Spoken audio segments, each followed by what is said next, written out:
Good morning, everyone. Welcome to the last day of the National Indian Gaming Association's annual trade show and convention. My name is Victor Rocha. I'm the conference director on the National Indian Gaming Association. So again, I want to welcome you back on Thursday, the very last day. I promise everybody's going to show up. I told them. They drank too much last night, so everyone's kind of sleeping in. Actually, serious. I walked to the Hard Rock at 2, and there was a phalanx. So, you know what? One of the things that I like about my job is besides creating content and making sure Indian country is on the right track, and those of us in the industry, but when you're working in this industry, you meet a lot of wonderful people, a lot of really special people. And I met Gary, gosh, I don't know, it's been a while now, Gary, right? 10 years easy, right? And, you know, I asked Gary, I could have put him in the other places and everything, but, you know, I thought it'd be very special to share him with the industry. And, you know, I think you're really going to appreciate this man. He's a brilliant man, and I know you're going to enjoy him. Thank you, Gary. So here you go, my friend.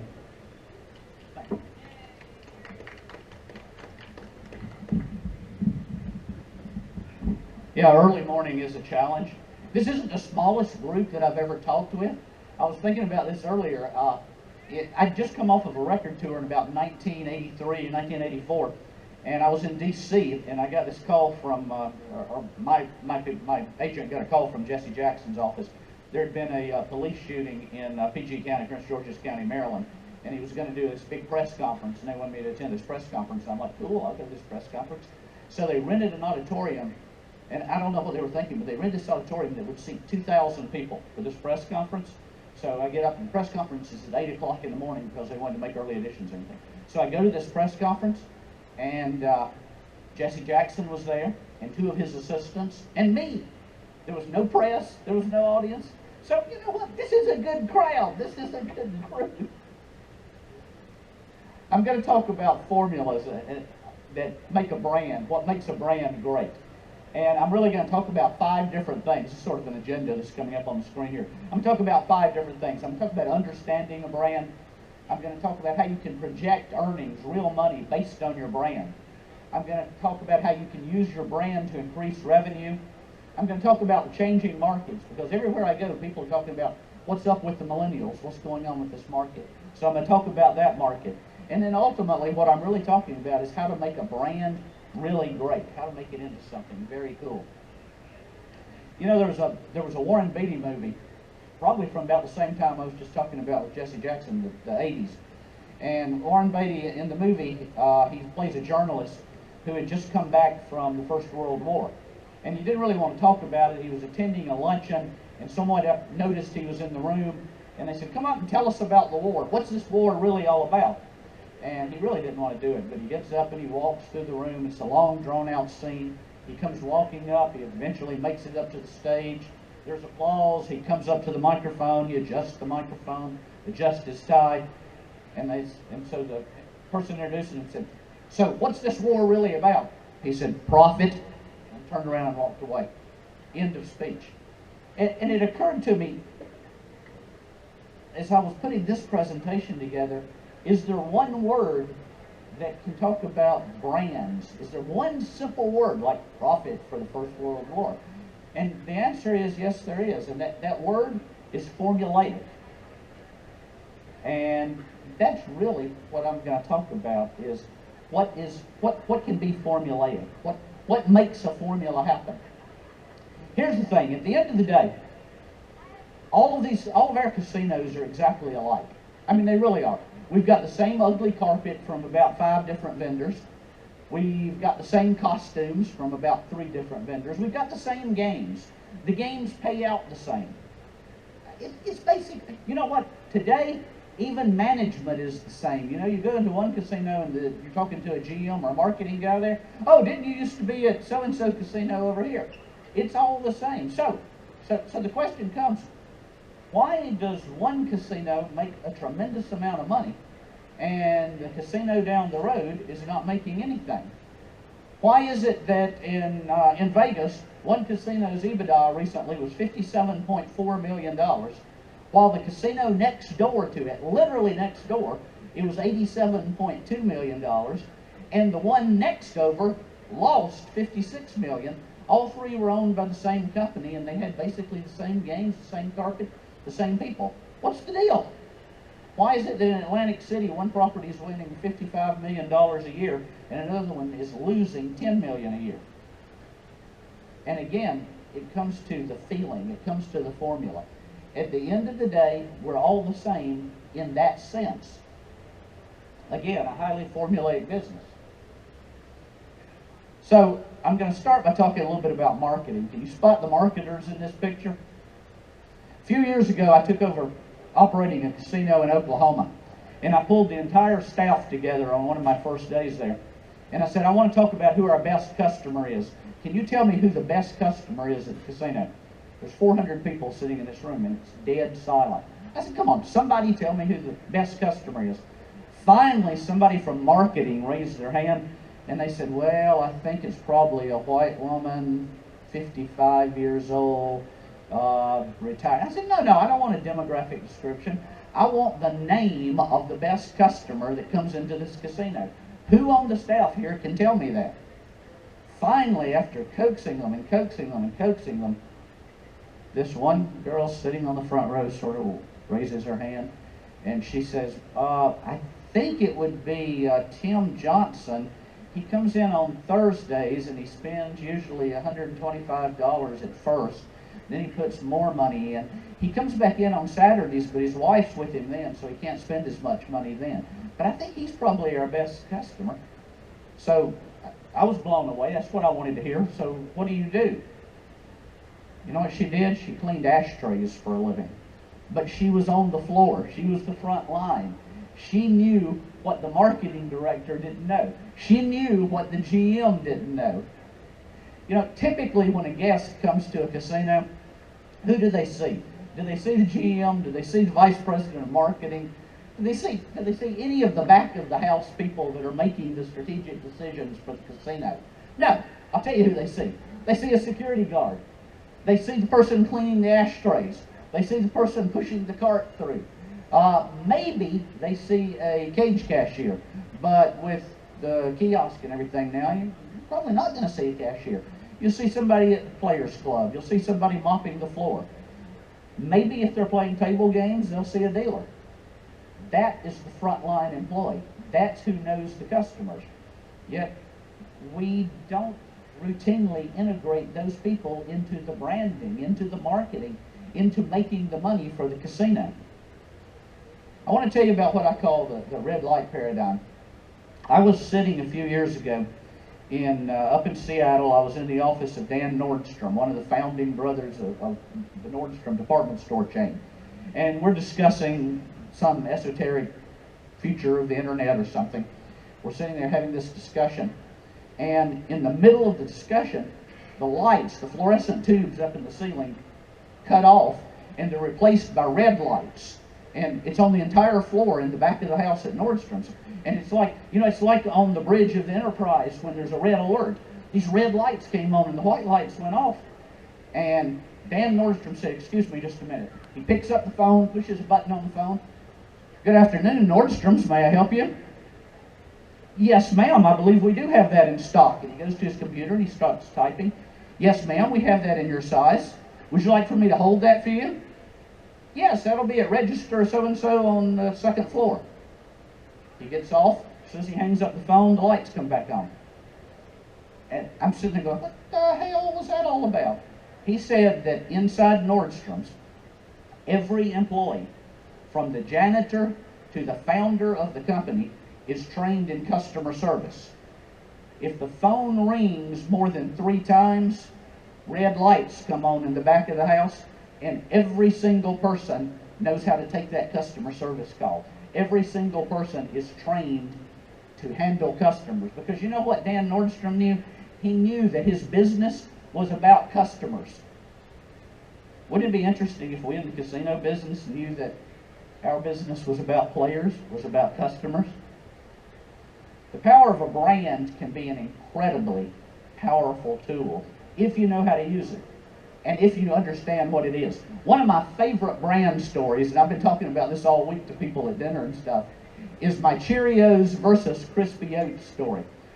Millville Crispy Oats is a Cheerios-like product that's sold by the Aldi grocery store chain across the country and in Europe. It looks like Cheerios. It comes in a yellow box like Cheerios. If you pull up the ingredients label, as I did there, it's the exact same ingredients. However, even when they're side by side in the store, Cheerios outsell Crispy Oats by some ridiculous percentage. I mean, I don't remember the number, but something like 80-something% they outsell them. Now here's the interesting thing. They're both owned by General Mills. They're both made in the same plant. In fact, when they make the oats, the people working on the line, they don't know if they're making Cheerios today or if they're making Millville Crispy Oats today.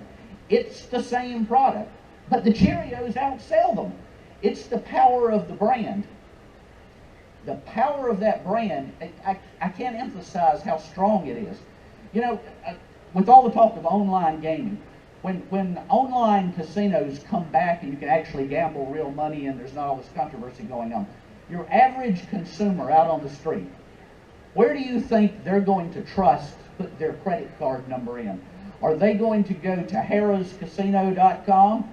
Or are they going to go to Uncle Gary's Bubba Casino? They're going to go to the brand they recognize. They're going to go to what they trust.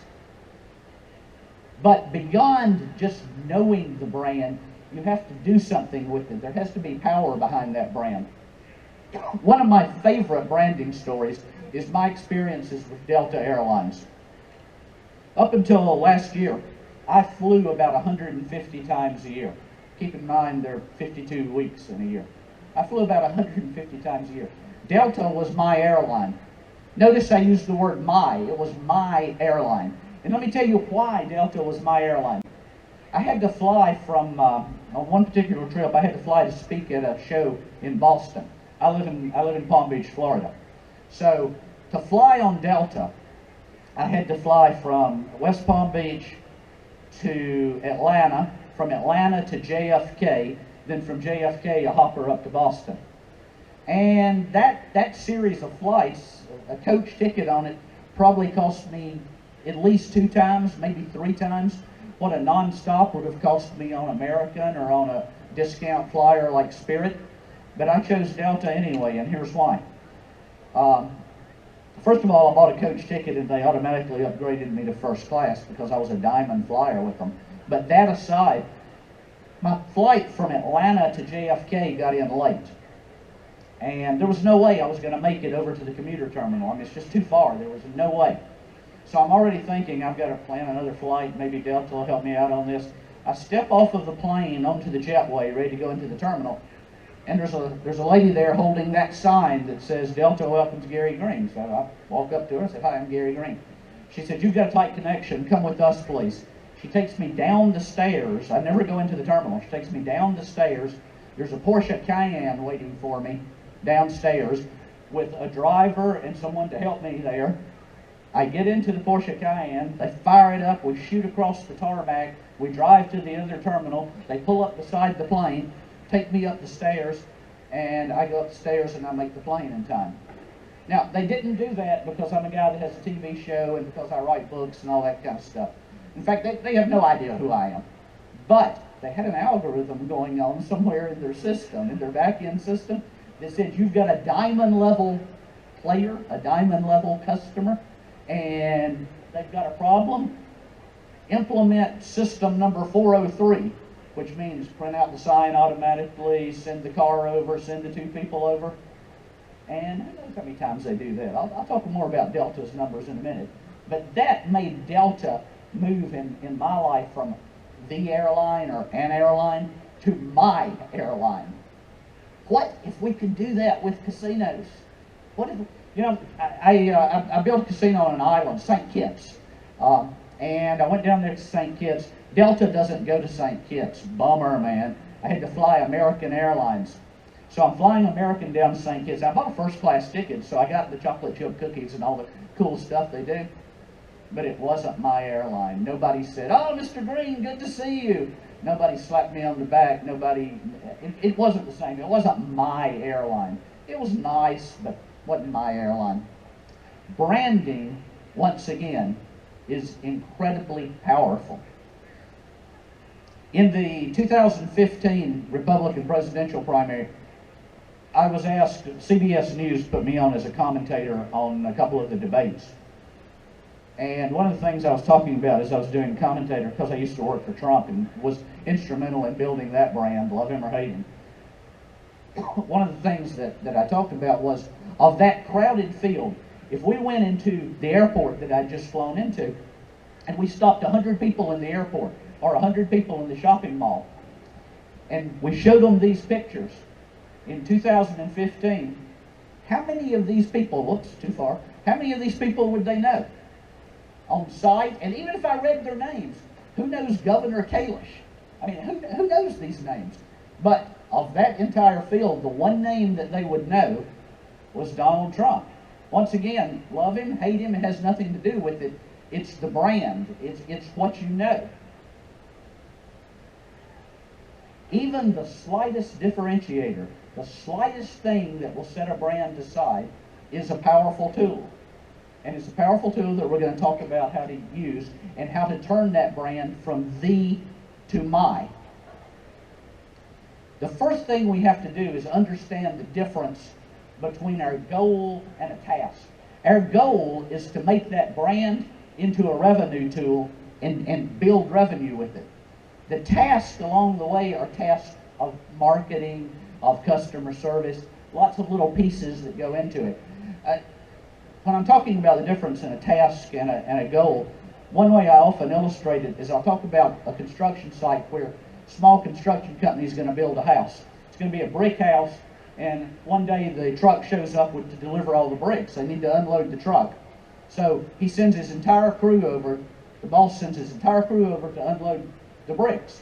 Bricks get unloaded, and the entire crew goes home, pack up and leave. And it's 9 o'clock in the morning. The boss is like, where is everybody?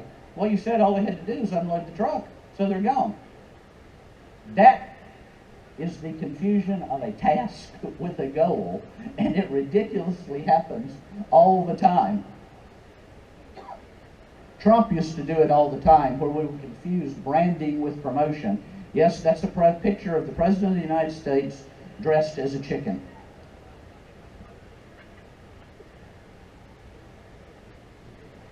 The reason that happens is because people get lost in marketing and they do copycat marketing, and there's no vision of the goal. Marketing becomes the task. You know, art for the sake of arts, marketing for the sake of marketing, promotion for the sake of promotions. Anybody can run a promotion and fill the casino with people. Trust me, I've had marketing managers, marketing VPs over the years. They can all do it. Two of my favorite stories. I had a marketing guy that inevitably, when he would run a promotion, we would have thousands of people coming into the casino. He would pack the casino with people. One of his promotions was, and this goes back a few years, as you can tell from the picture, he gave away a boom box that actually was a little bit larger than that one. And so what you would do is you would come into the casino, you'd go to the Players Club, you'd show your card, swipe the card, and then he'd have somebody in the back bring out your big boom box inside a bigger cardboard box with all the packing around it, and then you'd haul it out to your car. Do you think that that person is going to come back into the casino and say, well, now I'll go drop $100 in a slot machine? No, that person came in, got their boom box, and left. Now, you'd think that he might have learned from that. No, a couple of weeks later, he gave away a luggage set, and I couldn't find a picture to put on this slide as big as this piece of luggage, but I'll tell you that Delta Airlines, for example, wouldn't let me fly with a piece of luggage that big. I mean, that bad boy was this big, and it was in a cardboard box with the packing around it. So, once again, promotion for the sake of promotion. Anybody can bring people into a casino, but what do you do with them once you get them in there? Seriously, from the marketing side, every promotion, everything you do, there should be attached to it a plan, a pro forma, a post forma, your financial projections, what are your goals. And if you don't do that, you end up with promotions that might seem like a great idea to the guy that thought it up, But without your data, it just doesn't make any sense to do it. One of my favorite stories came from Johnny Lineker here at a casino that he's operating in Washington. He had a promotion where they decided to give away, I think they were giving away a Indian motorcycle. The only problem is, if you look at his data, the demographic of his customers, they were older than me. It's people 65 plus, and they weren't really the Indian motorcycle set. But, they went out and spent all that money on that motorcycle. And when Johnny came into the casino and he discovered this, he's like, what the heck was this all about? Did no one stop and think about the goal? Was it only, somebody's thought of a good idea to do this? Once again, there's got to be a plan. About 3 stages of branding here. The first stage is just brand recognition. I was talking to a guy online on LinkedIn recently who, for his casino, he's tagged his casino, California's friendliest casino. What a cool line. I've never been there. I don't know anything about it. I don't know if it's a good casino or a bad casino. But you know what? I do know it's California's friendliest casino. And whether it is or not, I believe that. That gave me some brand recognition for him. If I ever hear the name of that casino again, California's friendliest casino. Then there's also the next level, which is brand awareness. And I put on the slide, I put Tiffany, Rolex, Cadillac. We all know what these brands are. We may not own these brands. We may have never owned these brands. But if I'm selling you potatoes, and I say, this is the Cadillac of potatoes, you don't logically, as you should, say, what the heck does that mean? Instead, you go, these must be some fine potatoes. They're the Cadillac of potatoes. They're the Tiffany of potatoes. Once again, that is the awareness of the brand. Then there's the third stage, which is the important stage we really need to move to, and that is the loyalty. That is why I will spend 3 times the amount of money to fly on Delta as I would spend on Spirit. That, in fact, that Spirit's planes are dangerous. Once you understand the brand, once you understand what you're doing with the brand, then you've got to talk about how you're going to make money off of that brand. It's not enough just to say, yeah, I've got the Cadillac of potatoes or whatever. You've got to determine how you're going to make money. There are 3 models that people use to determine brands, and 2 of them are pure nonsense, I'll tell you. The first one, and this is the way when people are buying and selling companies, they'll say, well, I've got this famous brand and it's got a lot of goodwill with it. Yeah, well, let me tell you about goodwill. Exactly how many groceries can you buy with that goodwill? Will the power company this month pay your power bill with your goodwill? While that's terribly interesting, it's very difficult to bank that goodwill. The second model, and this one is a little bit more legitimate, is a value of the brand over competitors. And the best example of that is the Cheerios versus the Crispy Oats. How much more money does Cheerios make than Crispy Oats make at the same location? And whatever that percentage difference is, that's probably a legitimate valuation, in part anyway, of that brand. At least on some level it is.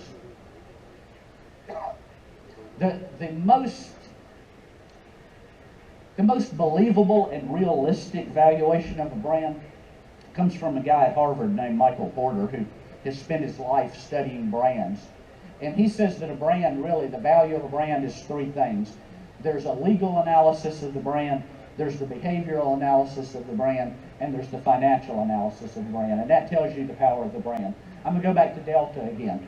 The behavioral analysis of the Delta brand is that I'll spend the money with them instead of spending it on American. That's a behavior.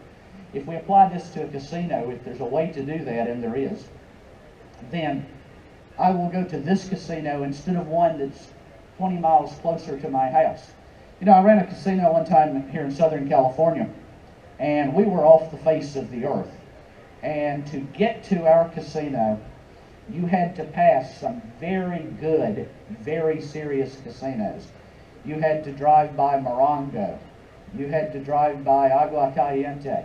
I mean, some really good, serious properties.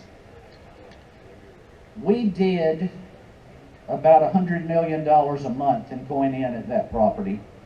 60+% of that came from East LA, 3.5 hours away, and they passed by all those casinos to get to us. And that's because we made it feel like my casino instead of the casino. In order to do this, in order to get to that point where you can actually project your revenue from a brand, we need to look at a brand, what I keep saying is backwards. You need to look at it upside down. You need to start with the brand as a function of revenue rather than as revenue as a function of the brand. So that begs the question, why do so many good brands, strong names out there, why do they go bad? Why are these massive bankruptcies? Why did Harrah's have one of the largest bankruptcies in American history? I mean, that's such a powerful, strong brand. If you ask the people who are involved in these branding failures, they have a stock series of answers. I call it round up the usual suspects, Louis. And that stock series of answers is, well, we didn't properly address the new competition out there in the market, or we had a bad capital structure to start with, or we had an older building and the facilities and the infrastructure sort of sucked, and so people didn't like us as much. The economy was failing. We had bad Congress that year, and the economy wasn't doing well. We didn't have enough money to grow, undercapitalized. Somebody was stealing from us. We miscalculated the market, and on and on and on. If you dig down into it, though, the actual reasons, 100% of those brand failures, they failed for one of a handful of reasons. Number one, they focused their resources on areas other than their core business and their established brand. I love to pick on Harrah's Caesars. You know, that huge bankruptcy those cats did? Well, when that mess started in 2007, 2008, their entire company was financed with mortgage-backed securities. A, we know what happened to the mortgage security market, and B, you're in the casino business. What are you doing playing with mortgages? Secondly, failures, having no real brand identity for people to identify with, to fall back on, to come to. Thirdly, failure to constantly maintain that brand, even if you have one of those powerful brands. And then finally, and this happens to us way too much in Indian country, where we try to take tribal cultural history and establish that as a casino brand.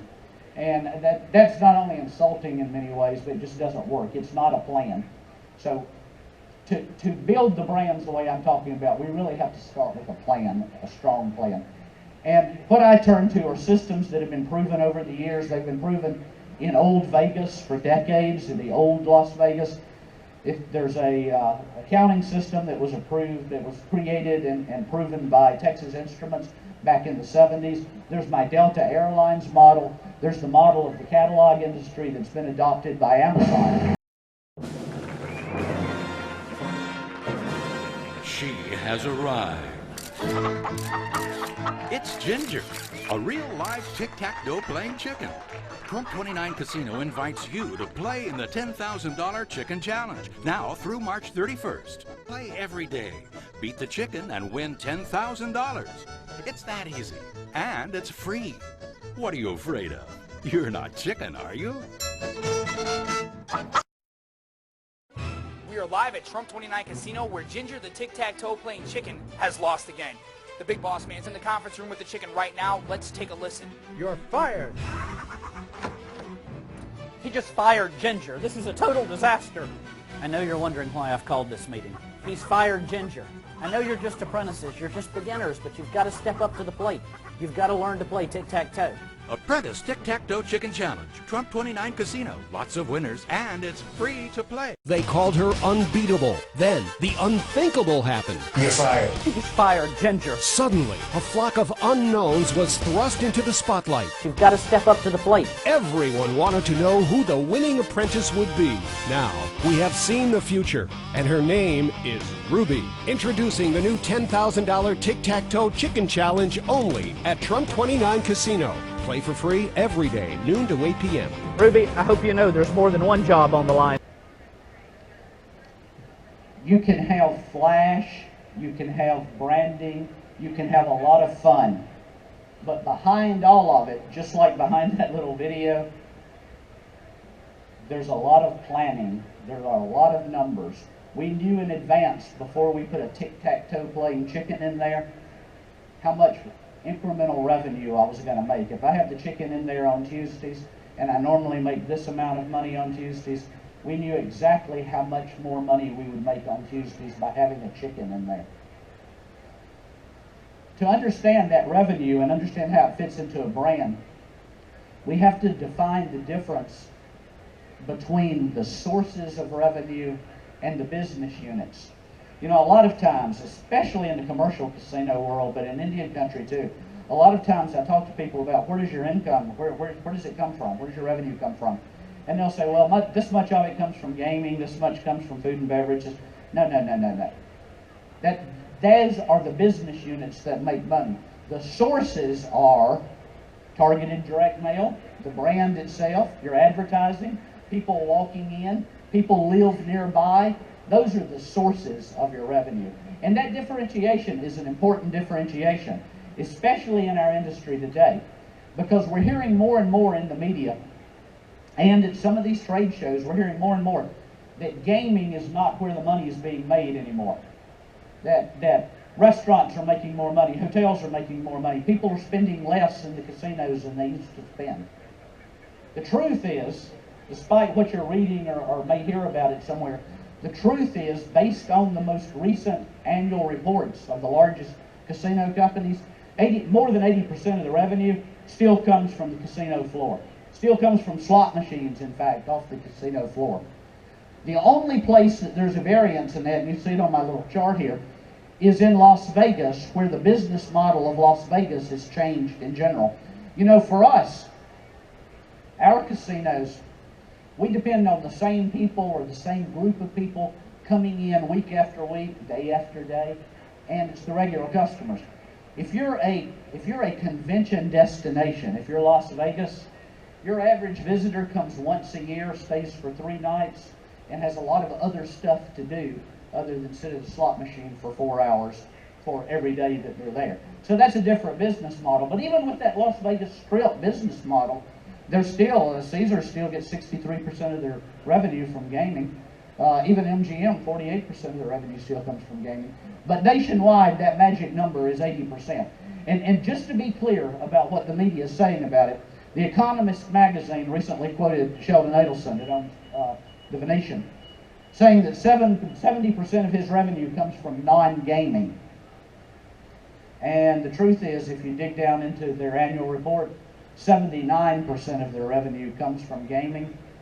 And that basically means, based on the number of rooms that he has, that for every dollar he takes in on all of his other amenities added together, he makes a little bit more than $8 on gaming. So once again, statistically nationwide, 80% of our revenue comes from gaming, comes from slot machines. Now, if the brand is the driving force, if it's not just to have a on-paper value-added theorem in there, if it's not a finance tool to impress the tribal council or the business council, if it's something real, if it's not some mystery, then the brand can become a tool for transforming the entire business, for changing what the business is really about.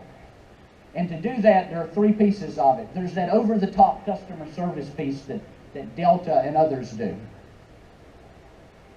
There's the retail science behind things like that tic-tac-toe playing chicken. And then there's how this brand becomes the single largest source of revenue. And that's what we're going to talk about how to do. The very first one is our earnings from the brand. If it's true, and it statistically is, that 80% of our revenue comes from gaming, from slot machines, let's think about any business, and then specifically casinos. Any business should be able to be operated for less than 80% of the revenue. The entire business should be able to be operated for less than 80% of the revenue.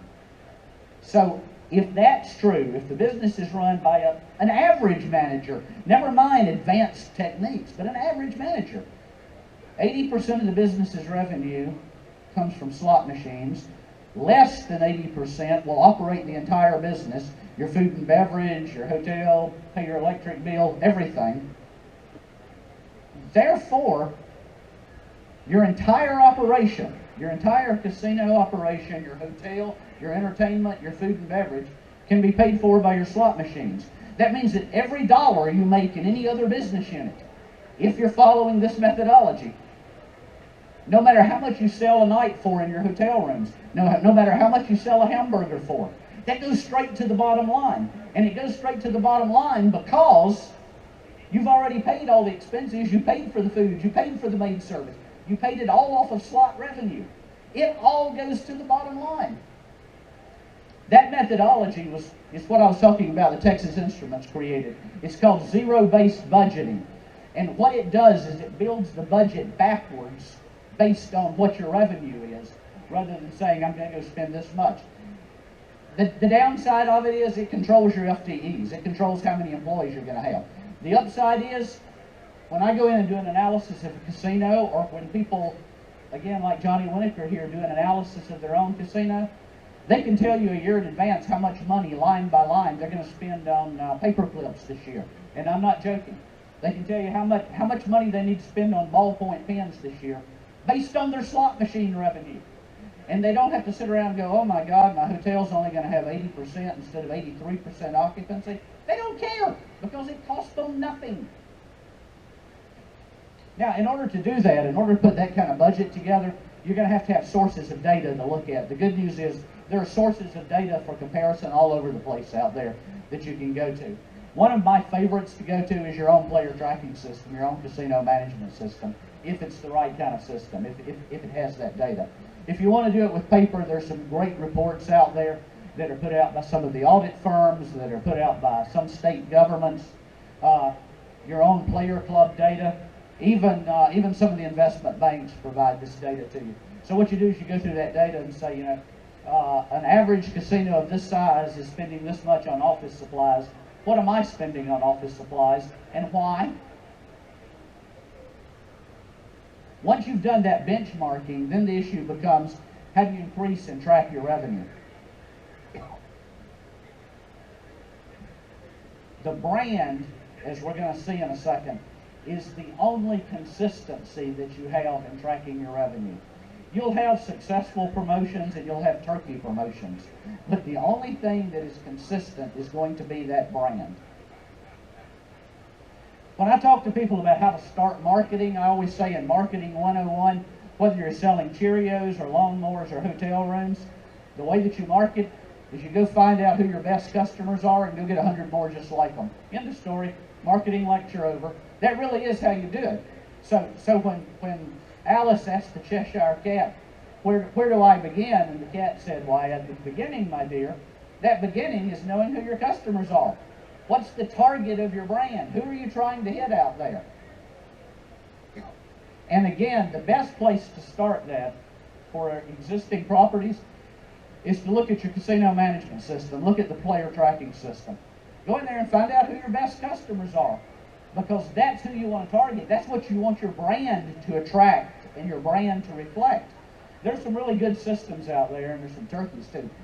As recently as 15 years ago, which isn't that long ago in our little history, many properties didn't have player tracking systems at all. The ones that didn't really segment their players into who's the best and who are the turkeys and who's in between. Most systems, and a lot of them still, didn't have the ability to interface with the other systems in the property. So the player tracking, your casino management system, wouldn't talk to your hotel reservation system. It wouldn't talk to your POS system in your restaurant, so you can't know that this character that is spending $10,000 a week in your casino only likes apple pie. And so you don't know to offer him apple pie when he comes in there, because the systems aren't talking to each other. 15 years ago, Class 2 vendors, for the most part, wouldn't even connect to a player tracking system because they thought it was top secret. even today, a lot of the systems that are out there require you buying expensive modules to them, third-party software, and at best you've got to hire a in-house staff analyst to go through the data and analyze that data for you, and that costs you, what does an analyst cost? $65,000, $70,000 a year, and if you've got 2,000 games, you're going to have 4 or 5 of those characters. There are a couple of systems out there that provide that data, and that's what I would look for in those. So, systems are expensive, and some will divide that data for you. Others, you have to do it yourself. You have to divide the data yourself. I'm going to real quickly go through the division of that data without spending a lot of time on it, but I'm going to tell you what the process is. The first thing is you ask yourself 20 questions about your customers, and you find out exactly who they are. If anybody here is interested in what these 20 questions are and how this breakdown works, I have a book that I'm giving away free. Kindle's giving it away free this week. You can download it free from Amazon. That goes through in detail how this process works. But the takeaway of this process is you start with those 20 questions that just answer who are these people, where do they come from, how much money do they spend, how often do they come. It's really the question that I asked that audience when the ashtray cleaning person raised her hand and said, this is who the best customer is. Once you have that data, then you can start targeting. And my favorite example of targeting is the direct mail industry, the paper catalog industry. These characters have it down. And the fact that the rest of us haven't picked it up is crazy. Those 2 LL Bean catalogs that you see on the screen there, they're both Christmas catalogs. They're both Christmas catalogs from 2014. So LL Bean, the first thing they do is they determine geographically where is that target customer coming from. The one on the left there was sent to me. I live in South Florida. South Florida is hot year-round, in case you don't know. In fact, I'm freezing here in San Diego this week, so it's an area. So if they had put a mountainous snow scene on there, or if they had put mucklucks on there, that catalog's not going to be particularly effective to me. However, if they'll send that copy to somebody, the one on the right up there, if they'll send that one to somebody in Minnesota or Michigan or somewhere, you go, oh cool, I can relate to that. There's my snow, it's a Christmas catalog, cool stuff. The next thing they do is they look at the customer history. What's their ordering history? And in this case, they said, well, this is a frequent customer. They spend about this much money with us. So let's give them a $10 gift card on their next order based on what their history is. LL Bean, if you get an LL Bean catalog in the mail, you may think that is the LL Bean Christmas catalog. LL Bean actually produces 80 catalogs for each season, and they drop about 20 million of them. And within those 80 catalogs, there are variables that they pull out of their customer database based on where you live, how you spend, how frequently you spend, and how recently you ordered from them. In fact, the real magic to this detailed targeting that ultimately builds the brand is a 3-dimensional targeting. It's how recently someone shopped with you, how recently someone played in their casino. It's how frequently, how often they come into the casino to play, and how much money they spend. And if you use any of these without the others, then you don't have a complete picture of the player. For example, what if I have a guy that was in last week and he gambled $100,000 on my slot machines? First of all, I need to find out who that cat is because we need him. But that aside, so I would consider that person my very best customer unless I add frequency into that and I find out, well, he only comes once every year when he comes to visit his kids on the 4th of July. So why am I going to spend marketing resources to go after that guy? Why am I going to think that's my target customer? Because I made it up. I got it in my head. I didn't look at my data. And again, I'm going to zap right through this. This is in that free download that you can get. It's also in the handout on the NIGA website if you want to pull this up. But this is just how to do a 3-dimensional model to put this together. Every time, 100% of the time, that a casino has switched to this RFM 3-dimensional marketing, revenue has gone up 40% minimum of 40% over the previous year. Minimum of 40%. And this isn't a remote casino with 100 games in it that I'm talking about. This is everywhere from a remote casino with 100 games to Harrah's. When they switched to this, their revenue jumped a little over 40%. But what I've just described to you here is marketing stuff. It's not about branding.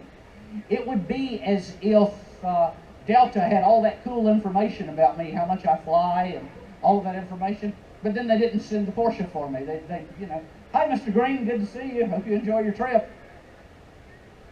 We want to transform marketing to branding. And to do that, we need to take all this data we've talked about. We need to take the amalgamation of that data, and then we need to add one more piece, and that's who is our customer. And that brings us to the sky is falling. Oh my God, the millennials are coming.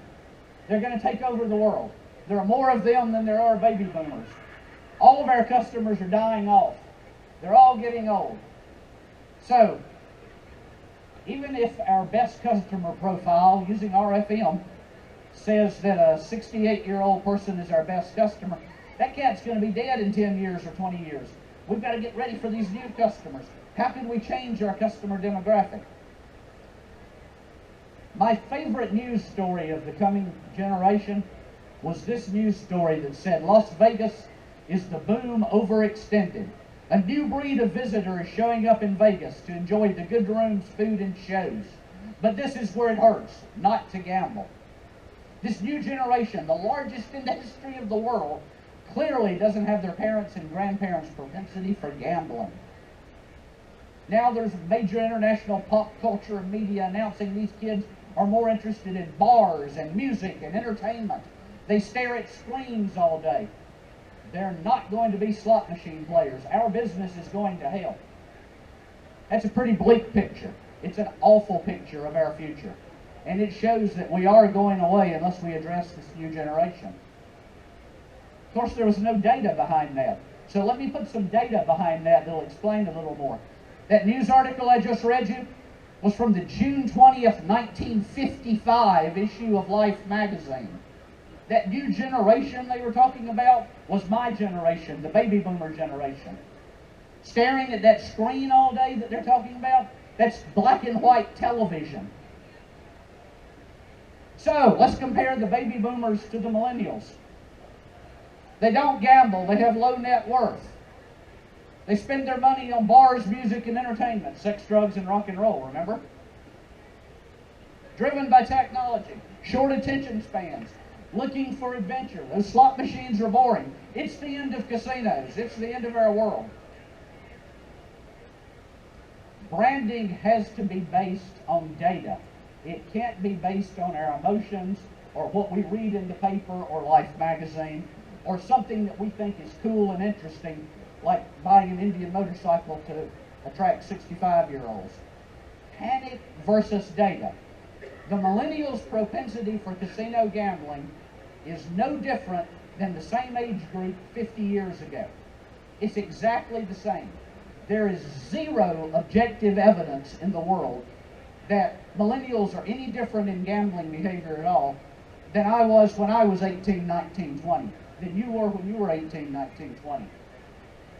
If casinos are in fact experiencing shortfalls and they're seeing a lot of millennials, then they're screwing up somewhere else. It's clearly not in who gambles. Going back to the Cheerios versus the Crispy Oats model, Nielsen says that 59% of consumers prefer the brand. If you start adding the customer service piece to it through that RFM, that brand preference jumps up to 82%. So with the data we have now, using RFM, understanding who our target is, understanding what a brand is, let's talk about real quickly what we need to do to build that brand. First of all, we determine who the target audience is. And I just talked about that. We do the 20 questions. We do the RFM. We look at baby boomers versus millennials. And by the way, on my millennial soapbox there are more millennials than there were baby boomers. The generation is bigger, but they're smaller than there were Generation Xers. And nobody panicked about Generation Xers. Next, we establish a brand mission. What's the value proposition that we want this brand to say? What is this brand all about? What's the differentiator? What's the market disruptor of our brand? What are the benefits of this particular brand? What makes it better than the joint next door? Why would we choose one brand over another? Why would I fly Delta instead of American? Why would I go into your casino instead of the guy that's 2 miles closer to my house? The next thing you need to do is create a logo and a tagline. California's friendliest casino, that cat did. What a great tagline. You need a logo that is instantly recognizable, and you've got to use that consistently. You know, you look at that Hard Rock logo, and you've seen it so many places. Even before the Seminole on Hard Rock, you know Hard Rock. I mean, that's the Hard Rock logo. Same with Caesar's Palace. Even Bally's Blazing Sevens. I mean, who doesn't know Blazing Sevens? That Blazing Sevens logo is so powerful that all of these gray area quasi-illegal companies have games that they call 777 or Fiery Sevens or all kinds of rip-offs of that. In building your message, you need to have what I'll call an elevator pitch. You need to be able to tell your customers who you are, how you're different, why they should care about you, and you need to be able to do it in a second. It's a short message. It's not what your casino is about, but it's why they're different, why you're special, why they should care about you. The brand is not an occasional presentation. This isn't something that the marketing director cooks up and does back in his or her office and puts on the advertising. This is something that the person cleaning out the ashtray is part of. It's something that every single person involved in the casino in touching customers is a part of that brand. Your brand needs to be believable. It can't be off-the-wall ridiculous. This is one of my favorite off-the-wall ridiculous stories. When I worked for Trump, we did a test of a direct mail piece. We divided our database into equal pieces. The only difference in 2 letters that we sent out, one was signed by Donald J. Trump and one was signed by Gary Green. His drew a 3.5% return, mine drew a 26% return. What? What? So we put together several focus groups to find out how could that possibly happen. And here's what we found out. People said, in the focus groups, people said, well, you know, I got a letter that said Donald Trump was sending it to me. I don't think Donald Trump was sending me a letter. Obviously, this is some junk mail that the casino is sending me. However, when they saw my signature on it, they said, who the hell's Gary Green? This must be some real person, so maybe I'll read this and see what he's sending me a letter about. Now, that sounds like it's simplistic, but let me tell you how ingrained that was with the customers. This really happened repeatedly. We would have an issue on the floor where somebody would be unhappy with some service, or they'd get mad at a payout on a machine, and they'd call the floor person over to talk to them, and they would say, hey, you better take care of me. I know Gary Green personally. He writes me letters. Our database was like 45,000 people. I know these people, but it was a believable brand. In fact, that brand became so believable that I started showing up on our billboards instead of Donald on some of our billboards. Consistency is essential. You've got to keep that brand going in everything that you do. And you've got to have your entire company culture built around that brand. There are some really good operators, some of them sitting in this group right now, that their entire organization is a company culture of the message they have out there for the casino patron. That's the secret to a brand. Now, I said that I was going to show you how to make money from doing this with a brand. So let me just talk about this with a hypothetical casino. Let's say we have a hypothetical casino that's got 1,000 slots, 200-room hotel. Based on comparison history from that data that we can pull, we can say that the average win per unit per day is $225. We're going to put in an RFM model. We know that that revenue is going to go up at least 40%, always has.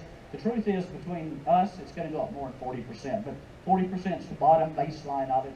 So that win per unit per day is going to jump up to $315 per unit per day. We've got 1,000 machines. That means we're going to make $315,000 a day. Gross annual slot revenue is $114 million. We know this. This is mathematical. This is formulaic. This is the way it works. So, we're now going to take that zero-based budgeting that I talked about. We're going to use that formula where people like Johnny Lineker knows how much money he's going to spend on ballpoint pens and paper clips. We're going to take that and put it in there. We're going to look at the hardcore accounting functions. When I go into a casino, I actually do this on a case-by-case basis rather than a thumbnail, but we're talking a thumbnail here. So, here's the deal. We've got $114 million in gross slot revenue, right? Let's say we don't have any CapEx. We're not going to buy our slot machines, or we're going to buy them on a bucket purchase, or, one of those deals. It's a rail purchase, however you're going to do a rail share. So let's say it's going to be 25%. We're paying 20% for the games, another 5% for premium titles or systems or whatever else we've got in there. So that gives us a pre-operating expense revenue of $86 million. I happen to know what the formulas are that we work out, and our operating expenses are going to be about $58 million. That means that we're going to have $27 million, $27.5 million a year in earnings left over formulaically every time in this type model. Now, let's add into that how much money we made from selling hotel rooms, from selling hamburgers, from selling steaks, from selling tickets to the concerts.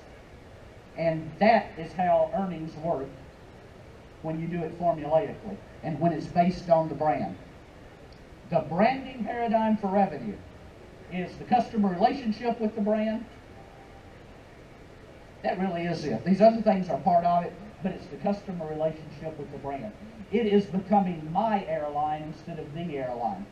Again, there's 6 areas. There's the logo, there's the personality. The logo, we talked about that. Personality is brand. This is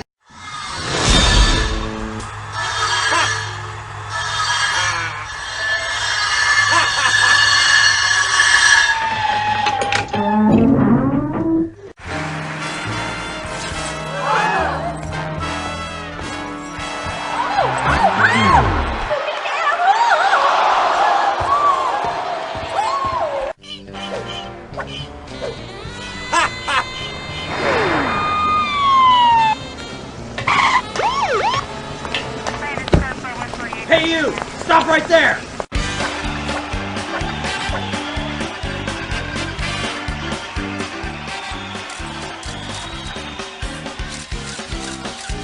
Thank you very much. personality of a brand. In that case, I became the personality. It could have been a cartoon character. It could have been anything you wanted it to be, but it was consistent. It was the personality of the brand. There's also the culture and value of the brand. And I use these weird sort of brands up here to talk about consistency. You know, when you go to a Hooters or when you go to a Medieval Times, even when you go to Circus, and back in the day when you went to the Rio in Vegas, it's consistent all the way through. It's always the same thing. There are no surprises there. You want to be consistent. And finally, there's that customer service red carpet element that everybody just loves. You've got to have consumer identification with the brand. How does this brand affect me personally? You know, back in the baby boomer days, they used to call us the Pepsi generation, like we were supposed to identify with the brand. It's not your father's Oldsmobile. How does the consumer identify with that brand? Also, what's the self-image of that brand loyalty? How does the consumer feel about that brand by being a user of that brand? You know, how do I feel if I tell you I always stay in Motel 6s, or if I tell you I only stay at Ritz-Carltons? You know what? The rooms are probably basically the same except for 75, 80 square feet. But the truth is there's a brand identity there. And I feel like I'm special because I stay at a Ritz instead of a Motel 6. It's the same thing. I mean, you know, are you driving a Silverado pickup truck, or are you driving a Ferrari? Personally, give me the Silverado. But there's a brand identity that goes with that, and you want to be acutely aware of the brand identity that you're creating. Keep in mind that when you talk to marketing people and they talk about brand positioning, it's nonsense. What they're really talking about is manipulating customer behavior. Delta manipulated my behavior. Delta flies 9.5 million people a day. You think they really know who I am? But it's my airline. I want it to be my casino. So what makes a brand great? What takes it from a logo to a precision financial tool where you can get results like I just talked about? And the answer is the formulas.